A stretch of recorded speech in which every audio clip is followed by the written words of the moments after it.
Ration বিনা পয়সায় আমরা দেব এবং আমরা দিয়ে যাব। একটা মিথ্যাশ্রী বলে যদি পুরস্কার দেওয়া হতো তাহলে সেই পুরস্কার আমাদের মুখ্যমন্ত্রী নিশ্চয়ই পেতেন। চিন্তা নেই, আমরা ক্ষমতায় আসার পর এই মিথ্যাশ্রী পুরস্কারটা প্রথম মুখ্যমন্ত্রীকেই দেব। মুখ্যমন্ত্রী বললেন ফ্রিতে রেশন নাকি তিনি দেন। খুব ভালো কথা, কতগুলো রিপোর্ট একটু আগে দেখে নেওয়া যাক, তারপর তার উত্তর দিচ্ছি। সৌগত রায় প্রধানমন্ত্রীকে চিঠি লিখে অনুরোধ করেছিল ফ্রি রেশন ব্যবস্থা চালু রাখার জন্য। খাদ্য সুরক্ষা আইনের মাধ্যমে ফ্রিতে রেশন দেওয়া হয় এবং যেটা দেয় কেন্দ্র সরকার।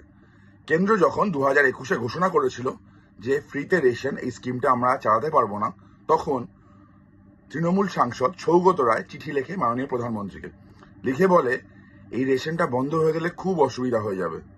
আচ্ছা, রেশন তো মমতা বন্দ্যোপাধ্যায় দেয়, তাহলে কেন্দ্র যদি রেশন বন্ধ করে দেয় তাহলে অসুবিধা কেন হবে? কোনটা সত্যি?